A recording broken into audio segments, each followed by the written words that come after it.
Good evening, everyone. Welcome to the Omega Files podcast. This is your host, Dr. Freedom, and this week we'll be taking a look at the Big Finish Audio number 16, but number 1 in the Paul McGann range, and that is Storm Warning. Joining me tonight is AJ. Hey, guys. Vil. Hello. Graham. Hey, Brad. Good to be back. Been a while. I know, it's been too damn long. Nightwing. Hey. Phillip. Hiya. And Harry. It's Green Huddle. It's good to be back. Yep. You guys have been away too long, you and Graham. Yeah. I was going to say, hey, no invites, been a little busy. New job. But I'm here. I'm here today, ready to rock and roll. Let's get this show going. Giggity. Yeah. Okay, Storm Warning was the first time that Paul McGann had returned to the role of the Eighth Doctor since the 1996 television movie. But I was sitting here running through notes on this. I didn't know this at all till literally this morning, that this was also broadcast on BBC 7 in 4 weekly parts back in August of 2005. Yep. Yeah, And I really enjoyed this story. I've actually listened to it a bunch of times now. I've lost count, actually. And it was also the first time we were introduced to the companion, Charlie Pollard, as played by India Fisher. Let's run through real quick and get everybody. Let's get a good idea, good thoughts on this. Let's start with AJ. AJ, Storm Warning. What do you think was the best moments in this one? I liked where it just sort of picked up randomly from the 96 movie, sort of, it continued on from that sort of footing, like it didn't stop. Oh. Like it just seemed like it carried straight after he left Earth from the whole ordeal. I also like the part where he says, "Trust me, I have no idea what I'm doing." It just sounds very doctorish. That it does.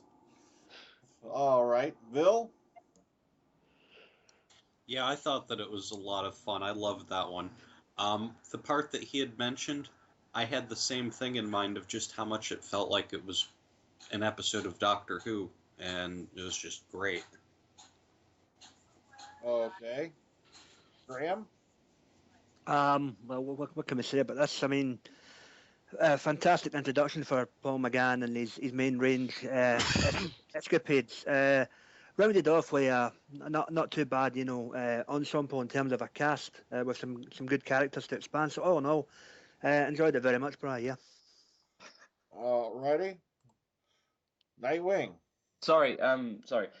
Thank you to Phillip earlier this week for sending me the files. I couldn't find it anywhere on YouTube. That's all right. Yeah, he told you how to get a hold of it from Big Finish, didn't he? Yeah. Yeah. Thank you. Anyway, I enjoyed it. It was interesting to. Ding dong. It was interesting to see that Paul McGann was back and have a proper outing, not as a movie that didn't do particularly well. And on today's episode, we fly the Jolly Roger. Woohoo! No, That's enemy hot is. Oh boy. All right. Phillip? I enjoyed it. I do love historical period settings in Doctor Who, and this one was quite bang on with the history of the R101. I will say, though, that I would have preferred the second story, Sword of Orion, to be the first one up rather than this one. Well, I figure it's a good place to start, for Paul McGann. Then we'll move on to the others later on. Yeah. Okay. Because, I really liked Sword of Orion. It's a great story in its own. It's brilliant, yeah. All right, Harry. I loved it. This is my first real time sinking my teeth into a Big Finish Audio, and I just loved it. I have to admit, it had the feel, it was just like going back to the classic era, and I loved it, 100%. I loved it. Okay, now, as we all know, this one takes place on the R101, which was, one of the great airship tragedies. Mm-hmm. Plus the fact that I like the fact that they introduced that, there turns out that the R101 was on this top secret mission, apparently, to make contact with an alien race. Now that was just downright innovative. I like the way they threw that in. Yeah. Yep.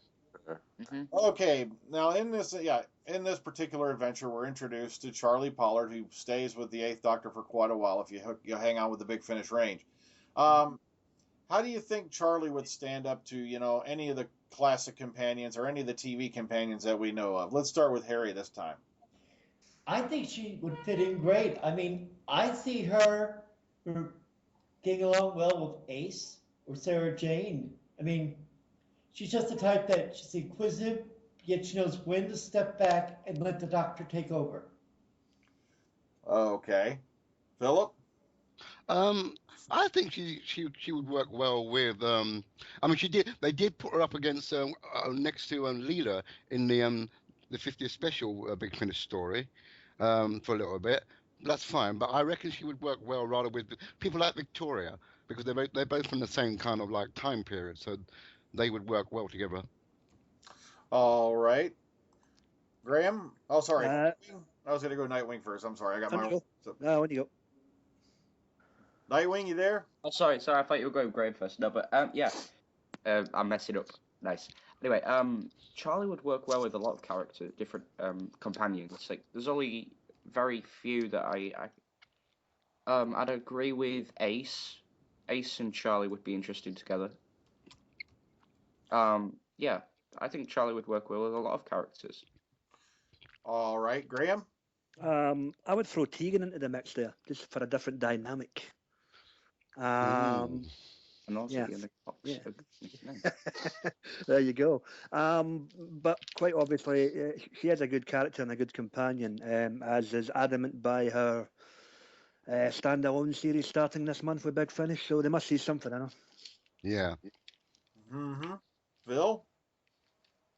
I could see her with either the 4th or the 5th Doctor, but I think that if she was with the 6th Doctor, there would have been an early regeneration. Ooh.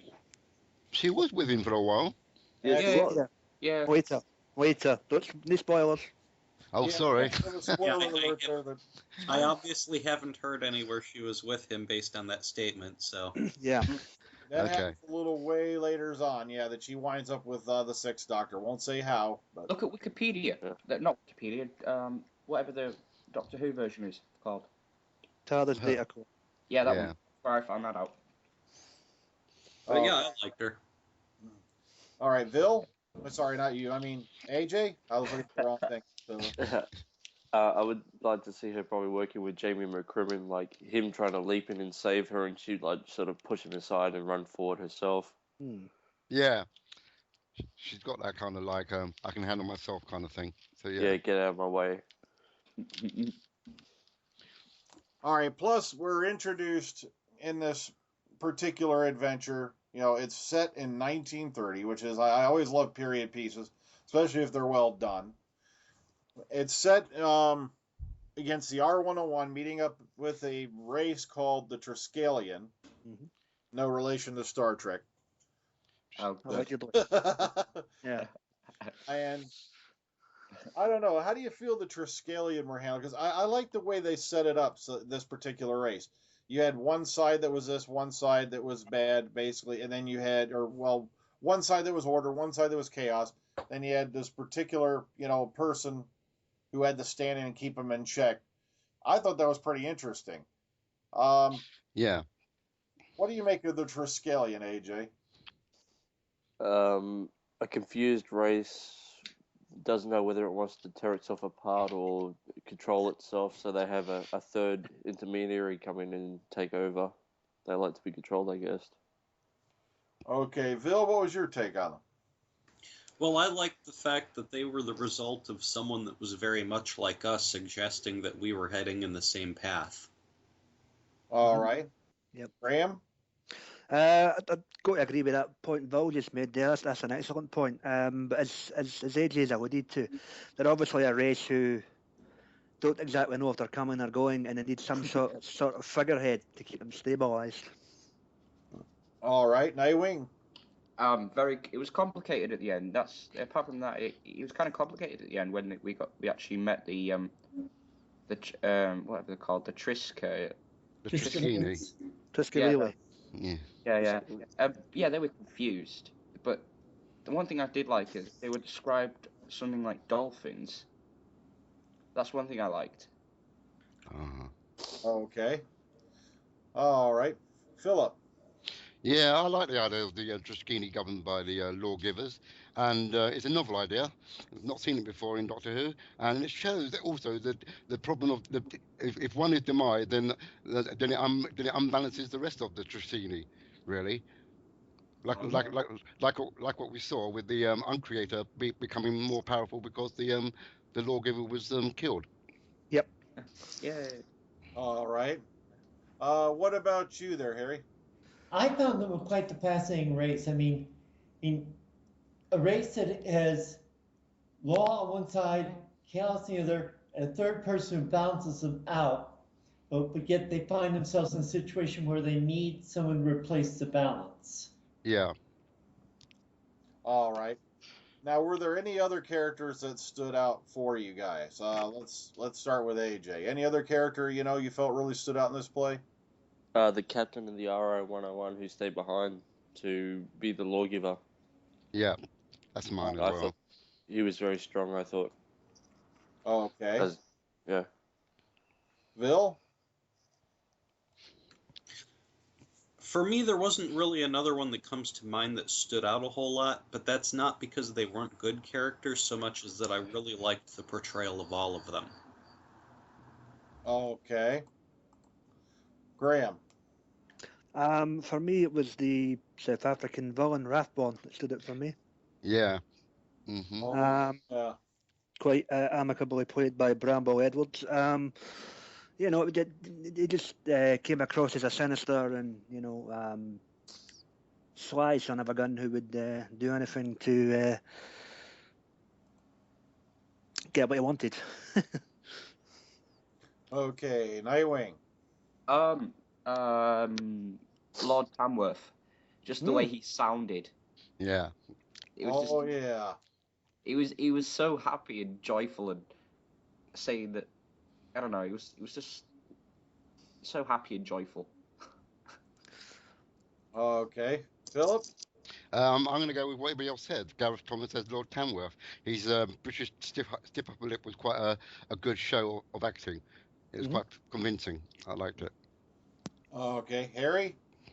The captain and one other one, I can't remember his name right off the top of my head, but he was one who displayed some psychic abilities of some sort. He kept hearing voices in his head.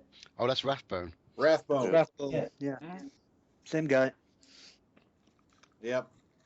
Now, okay. R101 crash, and apparently this is supposed to, what we learn in this story is that Charlie was supposed to have died on the R101. Now, those of you who've listened to the Big Finish range know this is going to play a big part later on down the line. Web of Time. Yep.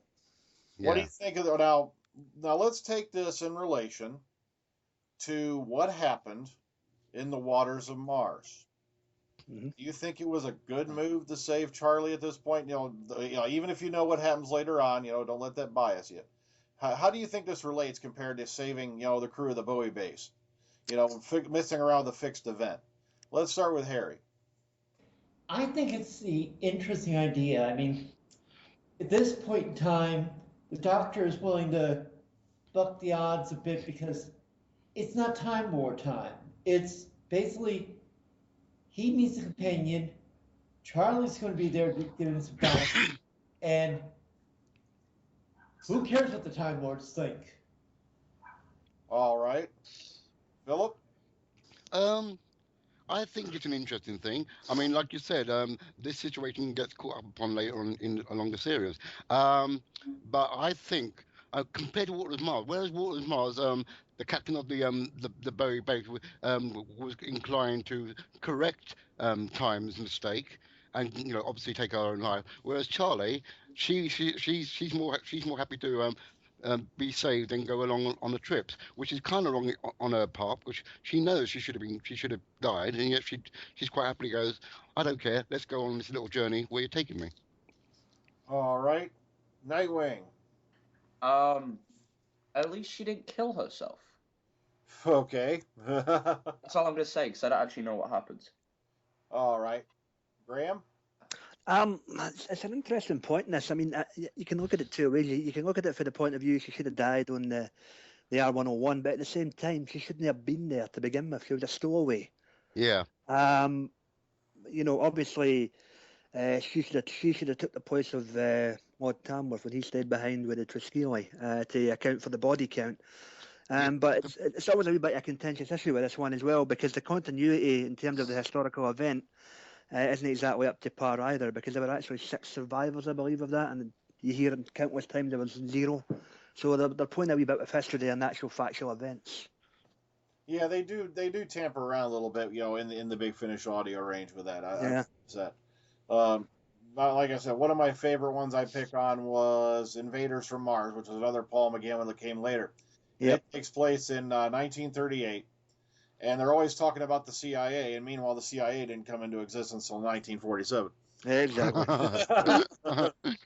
But yeah, they do tend to play around with historical fact a little bit, but in this case, I think it worked. Oh yeah. All right, Vil, what do you think? Well, if you want to look at the comparison to Waters of Mars, in Waters of Mars, the Doctor basically said, "Hey, laws of time, I don't give a shit. I'm King Turd of There we go. But if you look at what happened in this episode, he wasn't doing the same thing. He was screwing with time in the same way, but not with the same intention behind it. Mm-hmm. Oh, I see. Yeah. AJ. I think he unintentionally messed with time to save people who thought he could save, and eventually saving Charlie and screwed up time without realizing it.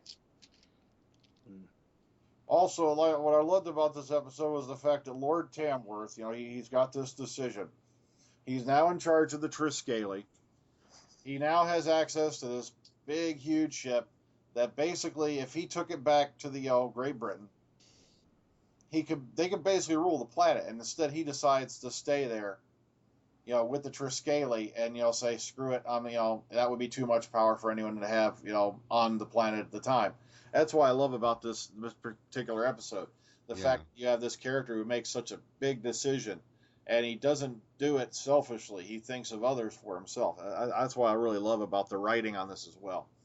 Okay, so I don't know. Do you think there were any bad or slow points in this particular story? If there are, let's go ahead and name them. We'll start with AJ. I can't really think of any bad points, actually. I liked it. It was really good. Oh, except for the roaring aliens that could possibly eat them at any given time. Oh, okay. That scene on the spaceship. All right. Vil? I couldn't think of any parts that I didn't like.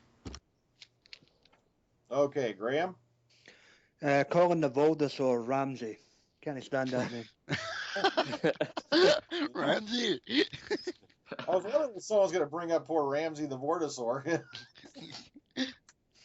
You pick him up at the beginning, and he ends up playing an integral part later on. No. Okay, Nightwing. I agree with pretty much everybody that I don't think there was any bad parts. This isn't really a bad part, but it got kind of complicated at the end. I don't think that's a bad thing. That's probably just the fact that I didn't really understand what was going on. All right, Phillip. The only down part I had was right at the beginning where we had Paul McGann talking to himself mostly in the TARDIS. I know he hasn't got anybody to talk to, but that got a bit wearing after one. Even he says that, Doctor, you really must stop talking to yourself. That kind of put me off a little bit. Yeah, that did get a little weird there at the beginning because they had him talking to himself for so long. Yeah. Okay, Harry. I loved it. I mean, I couldn't see one bad thing about the entire thing. This is the first thing I've seen that really felt like I was going back to the classic era that I know and love oh so well. Yeah, that's what I love about this one. It does kind of remind you of the classic era. Now, here's a question that's going to probably be a no-brainer, because I think most of you are going to answer this one a certain way. Compared to the 96 movie, how do you think this one fares? Let's start with Harry. This was 110% at least better than the movie. I mean, the movie did okay, but McGann really felt like he was coming into his own in this. I mean, the movie was okay, but this was just the movie out of the water. Plain and simple as that. Okay. Philip? Um, this is obviously this is a lot better than the TV movie because this gives you another extension of how the Doctor is. What's also interesting that prior to this, prior to meeting Charlie, he did have other companions before her. So I'd like them to go back even further back before Charlie to see how he was prior to post TV movie. Okay. Nightwing. Yeah, I think we've said this a few times, but I don't like the TV movie, and I agree this is much better. Okay. Graham? Are you there, Graham? No, we've lost Graham. I think it's on the He's floor. still there, but no. All right, we'll come back to him then. All right, Vil? So trying to compare these two, it's a bit awkward. For one thing, we don't have the masterful performance of Eric Roberts, and that was just the absolute best pile of crap ever. What, did you think that I was serious? No, this totally blew away the TV movie, hands down. Okay, I think Graham's back. Oop, sorry about that, guys. Four-legged friend wanted it. All right. Now, you heard the question, right? Compared to the 96 movie, how do you think this fared? Oh, that's a question, really. This was, a million times better. I mean, don't get me wrong, there is aspects of the 96 movie I freaking love, but when you're comparing the two, well, if Eric Roberts wants to dress for the occasion, Nick Briggs basically blew him at the park. All right. AJ. Yeah, I'm sorry, the audio blew it out of the water, smashed it to smithereens. Okay, now, I know most of you guys have already listened to Big Finish audio, so this will probably be a quick skip over question for you guys. All right. Now, let's start with AJ. AJ, have you listened to any of Paul McGann's Big Finish audios before? Yes, I have. I've gone through them all. Okay, now let's say you were coming at this as, say a person the first time they're listening to Big Finish. Would this inspire you to go out and listen to more of them? Oh hell yeah, that's what got me into more of McGann stuff and Big Finish. Okay, Vil? Sorry, I missed the question. Okay, have you listened to any of the Big Finish Paul McGann range before this one? Yeah, I have. I've listened to I think I've listened to the first 2 seasons of that now. I've listened to quite a few of them. It's been a while, though. Okay, but if you were coming at this as, say, a new person, wouldn't this, would this inspire you to keep listening to Paul McGann's audio? Oh, hell yeah. All right. Graham? Ditto. If you're not listening, you're missing out. Go buy, acquire, purchase, go listen. All right. Nightwing?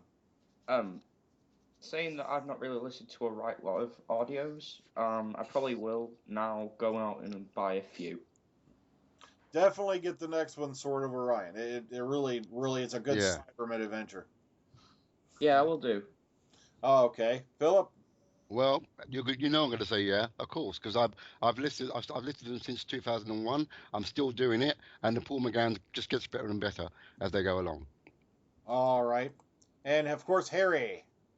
This is my first real Big Finish audio I've listened to. I've got some of the BBC audios from Joe, but this is my first time really listening to Big Finish other than the anniversary special. And I'm going to have to start getting some Big Finish stuff because this was fantastic. Mm. Oh, yeah. Yep. Definitely. Because, Big Finish audios, that's what I love about them. You're getting whole new adventures with the classic Doctors, and they really do. Especially in Colin Baker's case, he gets 10 times better scripts on audio than he ever Mhm. does. Yeah. Yep. Here, he does. Colin, I'm going to have to get some Colin stuff, and I'm going to have to get some Davison stuff because what I've been hearing through the grapevine is that the Davison stuff gives one of my favorite actresses from that era a much, much better role than she had on the TV show. Oh yeah, definitely. Sarah Sutton. Yeah, okay. Yes, the lovely Miss Sarah Sutton. Yeah, Nissa gets a lot more, interactive than she did on the show. They didn't really have a whole lot of stuff for her to do on the television show, and Shock horror. Yeah, that all changes. Yeah. Yeah. Shock horror and quick shout out. Even Bonnie Langford gets a bit more refined. Oh my she does. God. She does. Yeah. Yeah. I actually say this that Mel Bush is actually interesting in audio. Yeah. For obvious reasons. Yes, she is 10 times better written in Big Finish audio. Yeah. All right, so now we come to that grim, evil task. Uh-oh. Out of 10, how would you rate Storm Warning? Let's start with Harry. Give it the max, 10 out of 10. Okay. Phillip? I've given it. I marked it out a 9 out of 10 because there are better stories than Storm Warning from Paul McGann. Yeah, there are. So like I said, especially the next one that you mentioned, Sword of Orion. Oh, goodness. The greatest. Yep. Zagreus, yep. Especially some of the Eighth Doctor adventures that come later. Yeah. Yeah, for those of you guys who haven't listened to Paul McGann, or any of the Big Finish audios before, his range in the mainstream sold so much. Matter of fact, I think the only Doctor he's not outselling now is Tom Baker. He became so popular, that's when they went off and started his own whole series of adventures, the Eighth Doctor adventures. Mm-hmm. And that story arc literally leads to where, he should have been for the Time War. And yep. Yeah, that concludes, and then it goes into Dark Eyes 2. Oh, incredible. Yeah. Shout out for Alex McQueen's master. He's freaking fantastic. Yep. Oh, yes. I'm still getting used to him. I'm not too sure about him yet. Oh, I love him, man. Okay, Nightwing out of 10. I'll give it a 9, but simply because of how at the end, I think I've said this a few times, it got complicated. Oh, it gets more complicated, trust me, especially when they get a little story arc called Zagreus. Hey. Well, yeah, I'll knock it at 1 point, but yeah, overall it was a good story, and I personally prefer it over the other one. Yeah, the other one we did. What was that again? All right. Sorry to do. Okay, Yeah, okay, Graham out of 10. 10. 10? 10. Onward and upwards. Bada bing. Gotta be. Okay, Vil out of 10. 9. Ooh. Okay, well, it was his first time out, and he does get better. That's what I love about it. And AJ. 9.5. He does get much better through every episode. Okay, so we've looked at it, we've rated it, and now I'm going to give. Yeah. Now it's time for your next homework assignment before we move on. Okay. Yay, more homework. In 2 weeks' time, this is for you Colin Baker fans out there. Oh, well.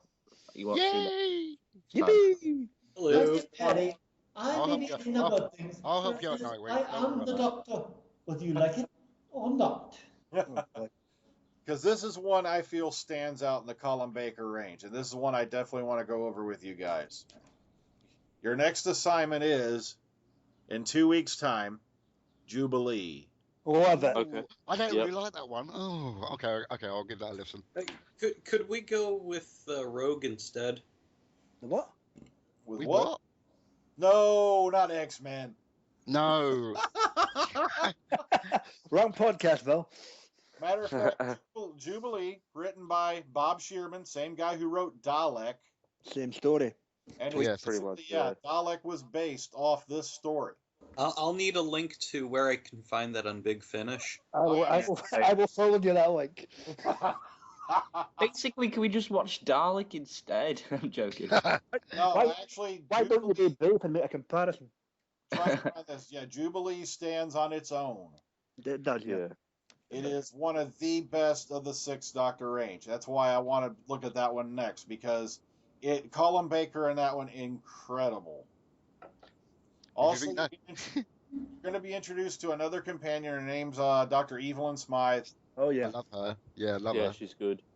So what I love about her is the fact also she's an older companion. She's not little young spring chicken. Oh, And she has Coco wherever she goes. yep. That's right. Not Cocaineville, Coco. Coco. Uh, I had to beat you to the punch on that. Just All in good humour, Val. All in good humour. Was But, the punch good?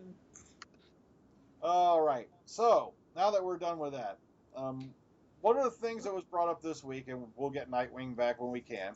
No. It was announced just yesterday that Matt Smith has landed a role in the Terminator movie. Matter of fact, they're calling it Terminator 5, but the more proper title now is Terminator Genesis. Sorry. What do you guys think of that? Is that pretty weird or what? Let's start with AJ. No, I don't think it's weird. I think it's progressive for him after Doctor Who. I just want to say I hope it doesn't stereotype him as a little, just a sci-fi actor. No, I don't think so. Okay, Vil, what do you think of Matt Smith in the next Terminator movie? Flesh. I've got flesh now. Flesh is cool. Oh God. Oh man. Yeah, somebody has already circulated a picture of the T-800 endoskeleton wearing a fez and a bow tie. Yeah. I saw that. Okay, Graham, what do you think of Matt Smith being in the next Terminator? Well, first and foremost, congratulations to him for landing the role. I mean, what can you say? As the guy says, that it's progressive, and as I said to someone last night, the Doctor and the Murder of Dragons in the same movie as a big Austrian. Hell, I'll check it out. That's right, Emilia Clarke as Sarah Connor. I'm looking forward to that. I just hope she doesn't go all Daenerys on their ass. Okay. Oh, there you go. Yeah. Okay, Philip, what do you think? I think it's a good move. Congratulations to him as well. I'm just hoping that it's not going to be one of these movies that dive bombs with the Terminator series. I just hope he does well with it, and it does well in itself. Wait a minute. What's Sarah Connor doing in it again? It's called Terminator Genesis. I'm not exactly sure where they're going with this, but it's beginning to heavily look like it's going to be some kind of roundabout. So, A mid-quote. It just better not be a reboot. That would make me really mad. It could be like a Terminator Days of Future Past type friggin' thing. Yeah. Maybe. yeah, so it's kind of weird. How they're going to do it. Talk about screwing with the timeline. Terminator does that in a half. It's like It's no big issue as long as Emilia Clarke doesn't bump into Linda Hamilton. We're sorted. You know. I'll put it to you this way: if they ever had to send the Doctor to sort out the Terminator timeline, he'd be taking Motrin for weeks after. With the Isn't he part of the new Terminator movies? Yeah, matter of fact, we're talking about what folks think of that. What do you think, Nightwing, about Matt Smith being in the next Terminator movie? Is he with Arnold Schwarzenegger? Yes, Schwarzenegger has been casted. Yes. Thank you. All right, calm down. You. Oh my God, this is gonna be awesome. Okay. Not only that, but also Emilia Clarke. Yeah. Yeah, Emilia Clarke from Game of Thrones is in it. Yep. Okay. So, all right, who did I leave off? That's right, Harry. What do you think about that Matt Smith movie on Terminator? I'm going to withhold judgment on it until I get a chance to actually see it, because I know the first three Terminator movies, I thought they were decent, but Matt Smith, I just got to see him doing something dramatic before I can really say anything, because his performance on the show, on Doctor Who, just turned me off. I mean, came across too... I mean, they were trying to do an updated version of Troughton. It failed. It failed miserably. Well, what do you expect? Look who's running it. Martha, who needs speed. I took a hot shot across quickly. Oh, I had to. Come on. I've already been designated a Moffat basher. I figure what I have. Yeah, screw him. I can take him or leave him. I don't bother. So I was the opinion that Matt's going to be part of the Freedom Fighters in the beginning, because if it's Genesis. All right, all I know is... If he doesn't flap his arms around, we're screwed. Yeah. Yeah, no sonic screwdriver to save you this time, buddy. Yeah, do it all on your own, bub. You can't just wave the Sonic and make the Terminator go away now. All right. But from what I do know, they're hoping this is going to jumpstart a trilogy. And from what I'm hearing, his part in the first movie is going to be relatively minor, but it's going to increase as the next two movies come along. So whatever it is, it's important. Well, we better hope the first one doesn't bomb. Yeah, I hope so too. Because the problem is, Terminator's getting a little bit overplayed. It's been overdone. Yeah. Like the TV series.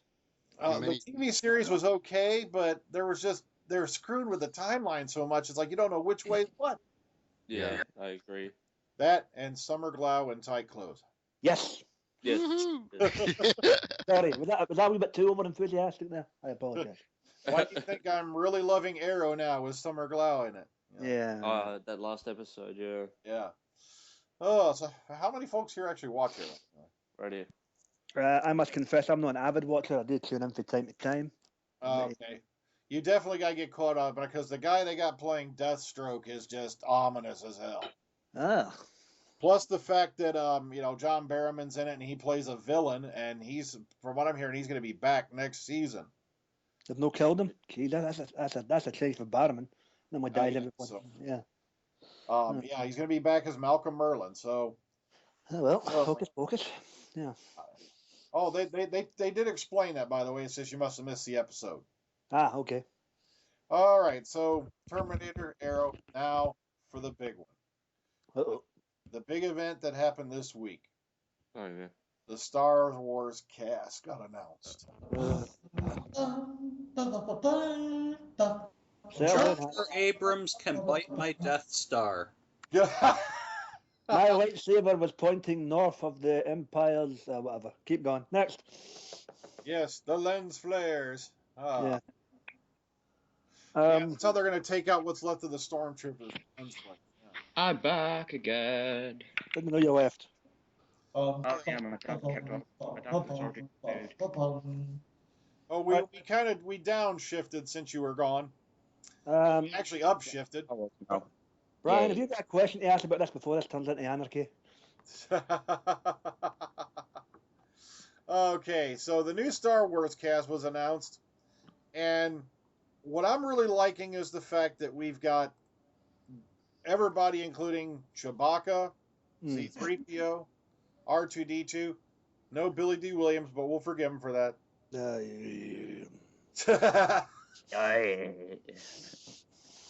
I don't know. Let's start with Harry. Sure, we've got Larry Kasdan overseeing the writing on this thing, which is good because he, co-wrote, Empire and wrote Return of the Jedi. I don't know. What do you think? The one downside on this still is J.J. freaking Abrams. So I don't know, Harry. You think it's got a shot? I think it's got a very good shot. I mean, at least here in the U.S., fans are going gaga over the idea of 7, 8, and 9. The only thing they're upset about is the fact that they're doing the expanded universe rather than sticking with what Lucas originally set up. Well, they're getting rid of the expanded universe, is what they said. Yeah, that's what Andrew said last week. Yeah, That's not what I'm hearing. What I'm hearing is that they're going with the expanded universe, and they're passing on what Lucas wrote. I read that whatever was put in the novels, you could forget it. Yeah, they officially announced that this week, Harry. Expanded universe is now going to be referred to as Star Wars Legends. Well, as long as they get something going, they're going to be having fans flocking to the movie theaters because Star Wars has been such a big box office draw. The animated series when it was on Cartoon Network was doing well. I mean, it's just something that's going to draw big time people at the box office. It's going to be like seeing the episodes 4 through 6 all over again at the box office. Go ahead. You make a good point there, Harry. I mean, technically, this could be the biggest piece of garbage under the sun, under J.J. Abrams' stewardship, and yet it'll make a fucking killing. There goes the language, I apologise. Hey, man, I can put up the language. Yeah. That's all we need is episode 7, Into Arsoness. What do you guys make of the title, by the way? When I first read it, I was kind of like, meh. What's the title? What is the title? The Order of the Jedi. Is that what they're calling it? Yeah. I didn't know that. I didn't hear that part. That's new to me. Right. Oh, okay. Okay, the Order of the Jedi. As long as it isn't the odor of the Jedi. Well, it is because Jar Jar Abrams is doing it, so it's going to stink. Ooh. Yep. Oh, Don't kill the young ones, Bill. Okay, Philip, what do you think of this? What was the initial question of it, though? You got the old cast back. You've got a new cast in, and despite J.J. Abrams, I don't know. What do you think? How do you feel about this new Star Wars movie?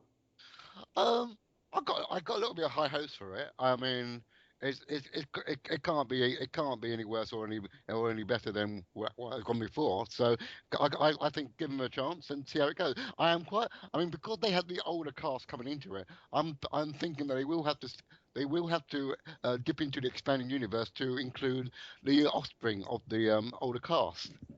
Because I can't see Han Solo do. I mean, what's his name? Harrison Ford doing all the things they used to can do before. So it's going to be an offshot with their offsprings, isn't it?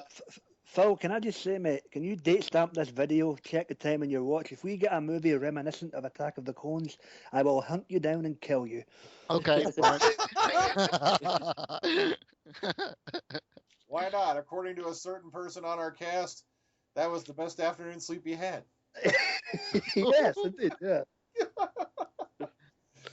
Okay, Nightwing, you're coming at this from a new generation type of view. I don't know. What do you feel about this new Star Wars movie?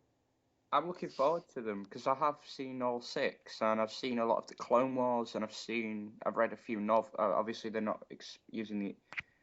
They could technically have the offspring without touching the expanded universe, and yeah, so I'm kind of happy because the main cast is back, and I've got a new cast. I'm really excited about it. But one thing I want to pick up on in the picture, with all the cast there and R2-D2 in the background. Yeah. Mark Hamill looks like he's asleep. Not his Dayquil. What do you expect? What has he actually done in the last how many years since the last one? He was a Joker, and that was about. So Silent Bob, he played Cockknocker. Yeah. He played what? He He's done played some movies, he's done theater, he's done a little bit of television. Yeah, true. He was the Joker in the Batman animated series. And in the games. And in, like, 2 of the games. And he played That's he played Hobgoblin in the Spider-Man cartoon too. Wing Commander. Do we know how And it's far? also the Flash TV series. Do we know how far ahead in a timeline Go that again. this takes place? I think they said 25 years, if I remember correctly. 25 to 30 year, yeah. 30 years on IMDb. See, they're all the perfect age now to do it. They're all the rage in Trenton, New Jersey. Yeah. Yeah, could you pass me that over there, little Padawan? Oh, you want your lightsaber, Master Skywalker? No, I want them pork rinds. Oh, boy. Yeah. They're obviously going to need a new emperor. They're gonna have to need a new emperor then. If obviously Ian McDiarmid's character is no longer with us, so Allegedly. allegedly. They're true. That's a good point, actually. He might have fallen down that chute, but he could have hung on somewhere. I don't know. Might have been a clone. He landed onto a stack of Tarkin's old blow-up dolls. I missed that. Was that the Family Guy episode? Wow. I don't know why that popped into my head, but of course we know what Graham feels about this. If it sucks, JJ, you better move to another country. Wow. It would have been the first thing he's messed up, but at the same time, it's Disney. Yeah. That's so it'll make money regardless. It's the House of Mouth, damn The House of Mouth. I know. Yeah. As long as I don't have Goofy step in for Jar Jar Binks, we'll be fine. I don't know what we're gonna do, Captain Solo. Yeah. Oh man. All right, Bill. That would be Jar Jar after becoming more intelligent. Yeah. Well, there you go, man. Yes. I like that Padawan Mickey. Yeah.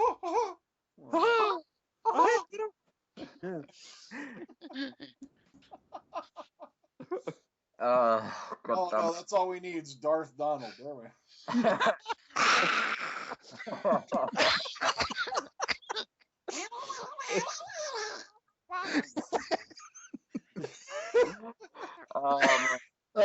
That's it. It's officially crossed the line. Just Oh, saying. man. Oh man. God damn you, Lucas. No, I just hope it doesn't turn out to the point, that poor Lucas wakes up one night and smacks himself across the forehead and goes, "What did I do?" Where are the Daleks when we need them? Jeez. That Going would back be a to whole other crossover. going back to the Star Wars itself, the animated series that was made for TV, the more recent upgraded one, have they stopped doing making? Oh, I can't remember. Yeah, the original Clone Wars, yeah. The Clone Wars. Yeah, the original Clone Wars. Yeah, that was regular, hand animated. It wasn't computer animated. What Yeah, was yeah. the what was it? The series that Seth Green had planned and it got shelved I don't know. when Disney broke the rights. What was that again? Oh, that's going to drive me nuts. Yeah, but what I'm saying is the one the series with Ahsoka Tano, is that now completely finished? I think that's Darth 5 Maul. seasons. I don't know. Darth Maul. Yeah. Because I like that one. That was a brilliant series. When I got all the videos of that actually on the DVDs. I like watching that. It's brilliant. I was kind of hoping one of these days they do, Dark Forces, but doesn't look like it's going to happen now. They only touched upon that in a video game, didn't they? Yeah. And that was with Kyle Katarn. Okay. Well, Phil, we all know what you think. Go ahead and shoot anyway. Yeah, smoke out your ass, Bill. Go on.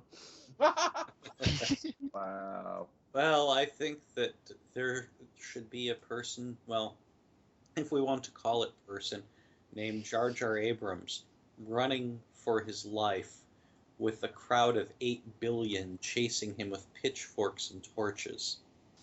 Pitchforks and I'm trying to make a Simpsons movie reference. Is this Star Wars or Shrek you're talking about, Bill?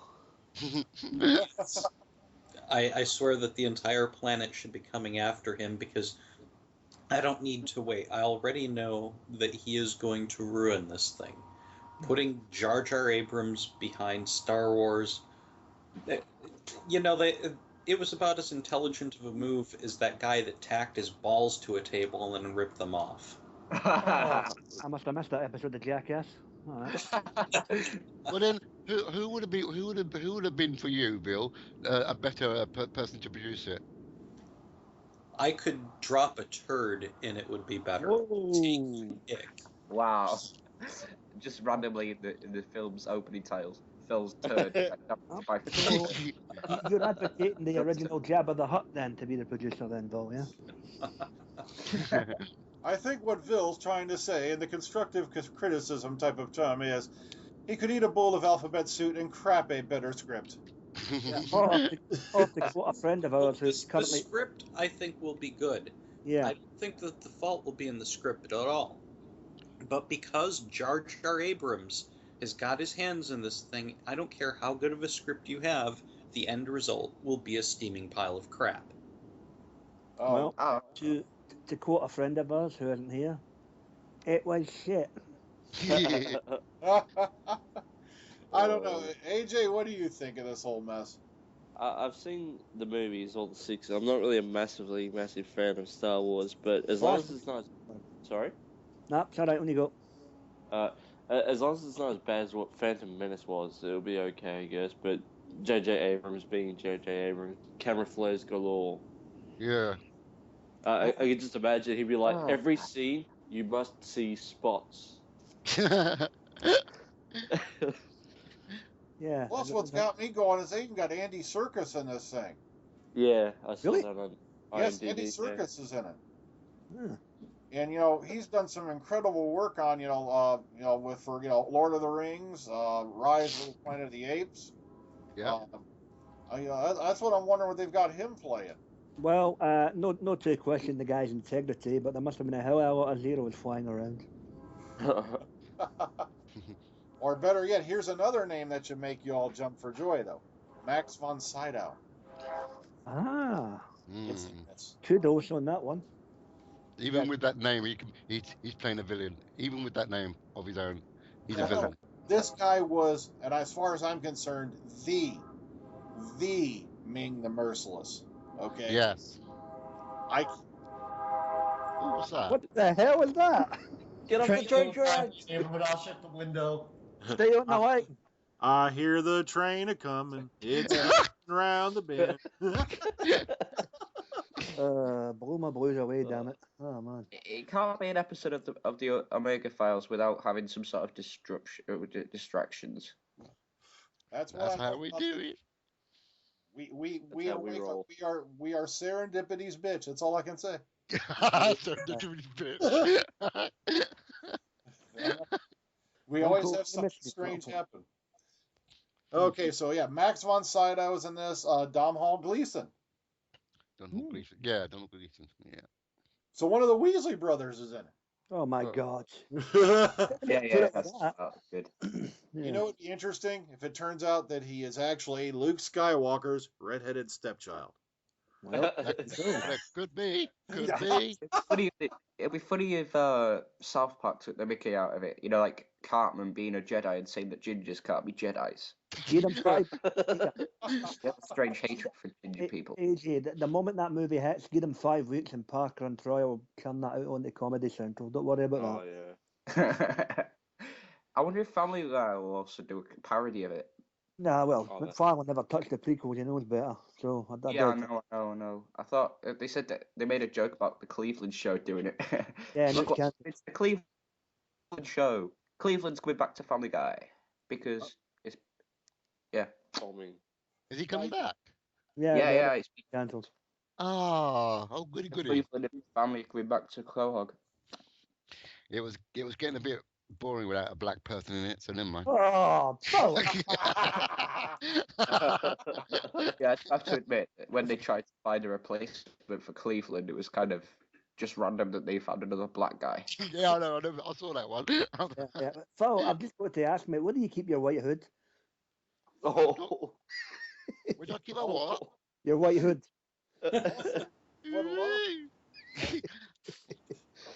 Also, Come what's and really find been puzzling people is this unknown actress, British actress Daisy Ridley. Now, a lot of people are trying to figure out who she's playing, but I was just reading her bio, and now I'm a little worried because she's a swimmer, she's a jazz singer, and she's a jazz dancer. Oh, dear God. The Cantina Band? Yeah. No, it's scared me as well because she learns, she teaches the new jazz hands technique of Jedi fighting, Yeah, there you go. the Coltrane Academy for Jedi's. Yeah. Okay. Yeah, it was like that really rubbish one. But yeah, me personally, I have high hopes for it. Yeah, sure, there's the shadow of Jar Jar Abrams standing over it. Yeah. And plus the fact that, Lucas has pretty much gone out the pasture. But, we have to look at the fact that Star Wars, and it's the first time we're going to have this cast back on the screen, in how many years now? Oh, heck. Anyone remember when Jedi came out? 86? No idea. Was it 86? 85, 86? No, it was 30 before years. 86. Was it 84? I think it was either 83 or 84. Oh, Right. heck. Keep it right there, Harry. Somebody Google that. Hang on. IMDb. We got the app on here. That's a reliable source. Oh, heck. 83. Oh, Yeah, okay. So 30 odd years. Yeah, it's gonna be the first time these guys have been on screen when it comes out. Yeah. It's gonna be 32 years in 2015 when this thing comes out. Oh my God. 31 when they filmed the thing, but I see your point, Brian. Yeah. So, and plus, every time I watch the Star Wars saga, you get to that, whichever ending, depending on what version you watch of the original trilogy, you get to that, part there where they're all happy with the Ewoks and Oh, yeah. Oh, great, this is the last time you're going to see these characters. At least that's what you thought until now. And it's to me, it's kind of like, wow, we finally get to see what the hell happened to these guys. It got old. And Did had Han sex Solo with I have know what I'd have happened. The Ewoks went and cooked them in their village as a Uh, dinner. I've just had an absolutely scary thought because Disney now owns the rights. Could Have they? the Ewoks all fall upon them with their Yeah. weapons, carve and eat them. No, it's Disney, so the Ewoks fall upon them while singing a happy working tune. no. Even scary. Yeah, you know what it says on the gate to the Ewok village? What? Arbit Mock Fry. I've had I think an even scarier motion, guys. Ewoks are now replaced with the name Gummy Bears. Yes. it'd be kind of sad if they're getting roasted at the end of the last movie while they sing "It's a Small World" after all. Oh, yeah. Causing Gummy Bears. Yeah, okay. Hey, Uh, I made the Ewok Sith Lord in the game once. There you go. Oh, God. okay, one last thing before we bring this sucker to a close. It's been anarchy. Yep. Back to Doctor Who. Anyone catch the picks from the filming that happened today? Mhm. No. The sword Today. fight. Oh, not today. Just what you've been putting up on YouTube. I don't know. What do you think of Capaldi fighting off what appears to be Robin of Sherwood with a spoon? Let's start with Harry. Oh yeah, I saw that. Yeah. Yes. About time. All right, what do you think about it, Harry? You know what I think of it? It sounds to me like they're trying to put a McCoy spin on it, and if they're trying to do that, they're ruining everything I want with the new Doctor. I want one that's a little bit darker, a bit mature. Get some of this romance out of the TARDIS, get back to a good science fiction theme. Hang on. Whoa, wait a minute. Whoa. McCoy wasn't he dark? What the hell? McCoy was though in the early days of his run for playing the spoons. Well, just because he pulls out a spoon doesn't mean he's going to start playing them, Harry. Yeah, but he was a genocide guy. Yeah. Yeah. Yeah, it was. Yeah, that was Herr Doctor. Yeah. Yeah. Yeah, Third Doctor was great with the sword and everything, but not with spoons. Spoons was McCoy. Yeah, okay. Philip, what do you think of that? Did you see any of that today? Yeah, I saw it yesterday actually. Yeah, and I'm quite happy to see that Piccoli, I can't say his name. What's his name? Piccoli. I can't say his name. Capaldi. Capaldi. That's it. Thank you, gentlemen. Yeah, I'm quite happy to see that he's looking more. He's looking more physical now. Because I had yet to see anything that he'd done over physical, and then watching him do this little sword fight on the wood beam is looking good. So I'm glad that he's upping his game a bit. Okay, Nightwing. I haven't seen. I think I saw one picture. That was about it. But it's about time that spoons get used as a weapon. They stole my stinking spoon. I don't know how many times I've actually threatened people with spoon. Now they could be actually menacing. And of course, there was that classic Alan Rickman line. I bought a bag of plastic spoons from the supermarket and took them into college and started threatening people with them. And like nobody was put off. Plus, there was that classic Alan Rickman line from that great movie, Robin Hood, Prince of Thieves. Oh my God, yeah. I'll cut your heart out with a spoon. Yeah. Okay, Graham, what do you think about this new scenes with Capaldi? I wouldn't get too wrapped up in it. It's obviously a scene that they're filming for some type of comedic element and light relief for the episode. It'll just be interesting to see what the context of the scene actually is. Yeah, that's what I'm getting at. I think it's just something they did for a little bit of fun. I do have to jump in to point one thing out on your last comment there. I could see John Sims Master then turning around and saying, because it hurts more. Yeah, well, there you go. No, only watching Robin Hood, Prince of Thieves hurts more. Oh, God. Oh. Remember Men in Tights? Sean Connery shows up at the end. Yeah. Yeah. It's good to be the king. All right, Vil, what do you think? Have you had a chance to look at that? Which one? The scenes with Capaldi fencing with a spoon. Okay, yeah, we get that whole Robin Hood thing threw me way off there. Yes, I did, and that looked awesome. Yeah, same here. I thought it was pretty cool. AJ. Yeah, I saw the videos on YouTube. I like the fact that he opens up his jacket, spins around, pulls out a fencing glove, then pulls the spoon over his jacket and starts fencing with it. Yeah, that's what I Did- loved about it.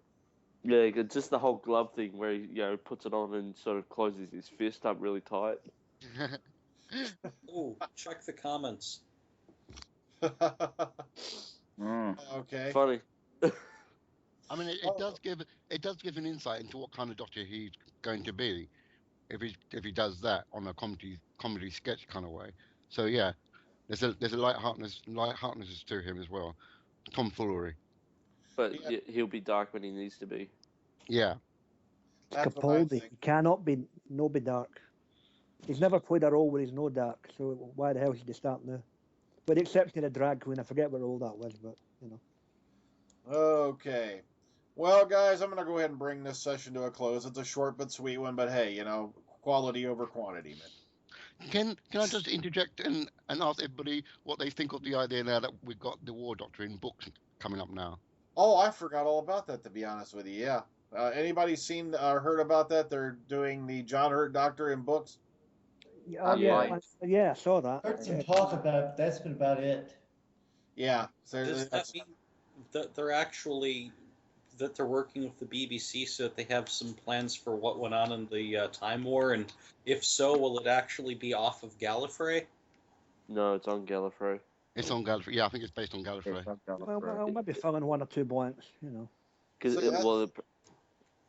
that's what worries me. They're making it sound like the Time War was like one big battle of the freaking Alamo.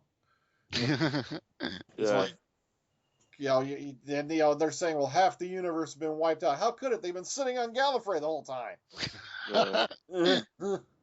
It's like, come on, talk about a war that doesn't go anywhere. It's like, sheesh.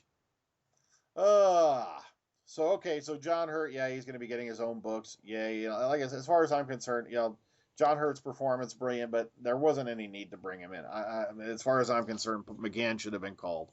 Yeah, I concur. I agree with that. Yeah, but the reports I heard is that when Moffat turned down McGann's request for not McGann, but when he turned down Eccleston's request for director, that was the end of that. Yeah, because it had to be his way or the highway. And You can't really blame him. If I remember right, he wanted.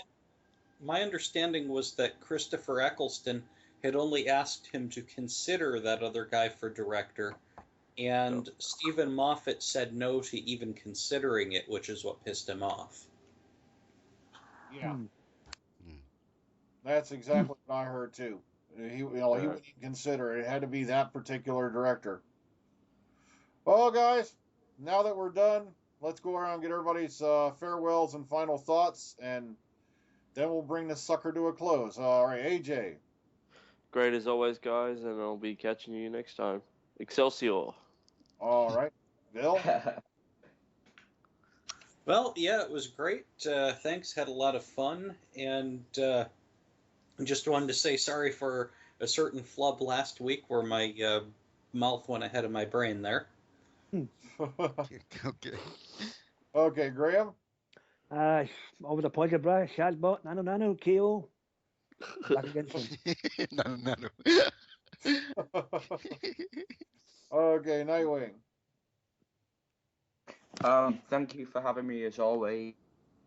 It's about time to buy more audios. Definitely. Phillip. Yeah. Always a pleasure, never a chore. And I look forward to reviewing Jubilee. And I'll see you guys next time around. Okay, Harry. Great to be back, enjoying it as usual. Definitely going to have to sink my teeth into Jubilee and some more Big Finish stuff because this stuff is so good.